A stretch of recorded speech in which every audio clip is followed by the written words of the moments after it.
Hi, this is Anita from the Global Trade Gal. And any of you that may have been listening to my podcast will know one of the topics that I enjoy talking about is social consciousness.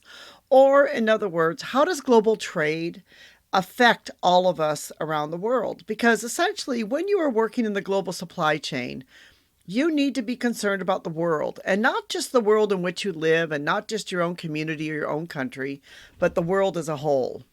And I'm a great believer that companies, brands, organizations, and individuals should be concerned about the world. That is why today I want to talk about 4 reasons why poverty alleviation is necessary for sustainable development. Poverty is not just a problem for your community or for your local area, your local street or city or wherever you live. It really is a worldwide problem. And we should all be concerned with poverty issues because we want to ensure that these issues or poverty around the world is taken care of to help the world become a more sustainable place. And as the world becomes a more sustainable place, then it, of course, helps with trade, it helps with global trade, and it basically helps everybody throughout the world. But unfortunately, we as human beings, we tend to live in our little community, live in our little cocoon, and we basically, just concerned about what is around us. But people who live in poverty, they usually lack money and resources. So this can really cause them to circumvent sustainable development. Many may think that this does not matter, but in reality, it does matter. Because there can be issues that can happen because they have circumvented development. And so then, there becomes problems. Years ago, when I was in a part of North Vietnam that was known for its poverty issues, this area of Vietnam had a lot of deforestation issues, which caused problems with the land. This is mainly where Hmong farmers lived. And I remember we were up in some of the mountain areas, and recently there'd been some rains, and, entire roads were washed away. And, the people that were growing there up on the mountains, everything they'd grown had been totally washed away. Their houses had been washed away. And you could see the land erosion that happened, that somebody maybe years and years ago had cut down the trees and didn't think about this deforestation and didn't think about how this was going to affect people later on. And it did. And so, today there are people that kept suffering from poverty and will never get out of poverty because of the fact that maybe it was 100 years ago, 50 years ago, 25 years ago, 10 years ago, somebody cut down all these trees. And so today there was land erosion. So really, one of the important things is that lack of education can lead to unsustained practices. Somebody didn't educate someone and didn't say that, look, if you cut down these trees, then, it's going to cause a problem. Now, you might think and say, well, how does this affect me? I mean, why should I be concerned or care about this? Well, you should be concerned about it because you should make sure that any products you source are products which are sustainable, that they are ethically sourced, that you are not buying these trees that somebody cut down and then making furniture from it because you want to have such a cheap price on a piece of furniture, or you want to be able to buy the pulp for paper, or you want to have packaging material, or whatever is product you want to buy, that you should make sure that you're buying a product which has been sustainably and ethically sourced. Because it's usually the lack of education. So, it's lack of education, it's money too, which leads to this. In other words, going back to the story in North Vietnam about these trees, someone was not educated or somebody was greedy and needed money. People in poverty, they usually lack the access to technology that can help sustainability. You can learn a lot today. I always say to people, you can learn a lot today on YouTube. You can go on YouTube and you can figure anything out. If I have a question, I just Google it. I just say, hey, well, what does Google say about this? But people in poverty, a lot of them, they don't have access to the internet. I've been taking a leadership course on Saturday mornings. It's a 5-week course that I've been joining because I've been interested in taking the course. And it's for some of my work that I do with the Brigham Young University Management Society. And as part of this course I'm taking, I've joined with people in West Africa and other parts of Africa. And I can tell you for many of them, they struggle with internet connections. They struggle with being able to get a good internet connection. It becomes hard. Sometimes we can't hear them. They have a harder time participating in class. And they'll just outright say, look, my internet's not good. I don't have a good internet connection here. It's difficult. And I know that in some of these parts of the world that the internet can be very difficult.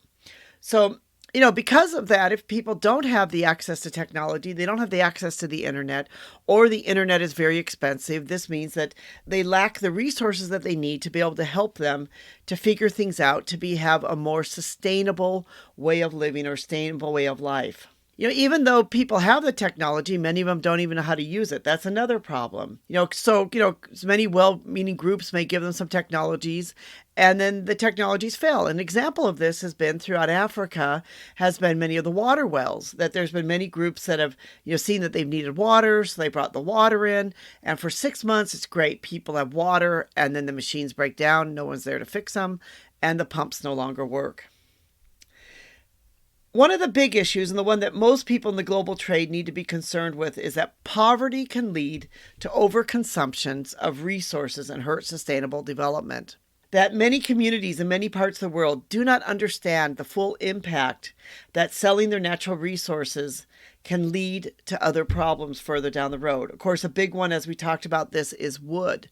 That wood can, of course, lead to, huge issues if people start cutting down their wood. I love this, that there was in 1988, there's a village in Samoa that was being pressured by a logging company to come in and to tear down their trees. And so there was a company that went in there, and they decided they would raise funds and that they would promise the villagers that if they did not cut down their trees and save the rainforest, that they would help them.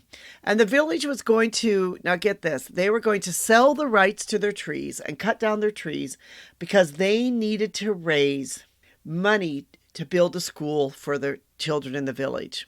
So in other words, the villagers were faced with this very tough decision. Do we build a school or do we tear down our trees? And this really becomes the issue. A lot of times they understand that, look, tearing down our trees is not a good solution. We don't want to lose the rainforest. We know that we need the rainforest, but we also need our children to be educated. So sometimes it's not so simple, to say that people are just cutting down their trees because they're ignorant or don't understand. Many times they do understand the implications, but they feel there are no other choices. This is why if companies and those that are in the global supply chain, if they can start at the level that they're at now and make responsible choices. Today I got a notice from Restoration Hardware, and it's one of these marketing emails, and they said how they have a reclaimed oak collection.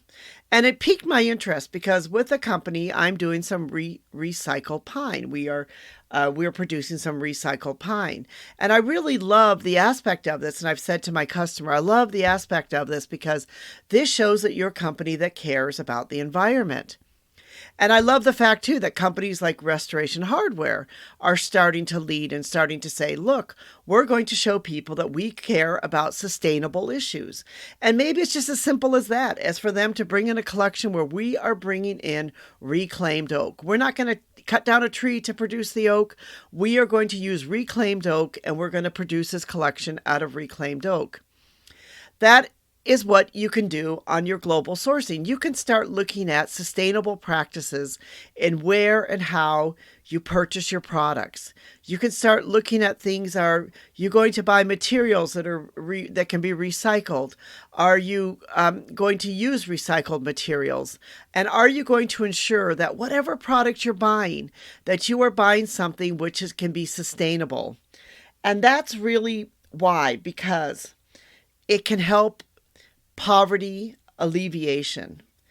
And that really is the problem which is going on in many of these countries around the world, is that if each of these brands, companies, and corporations can start saying, we care not just about the poverty in our area, but we care about the worldwide poverty, and we're going to do all we can to have sustainable development, sustainable products, sustainable global sourcing.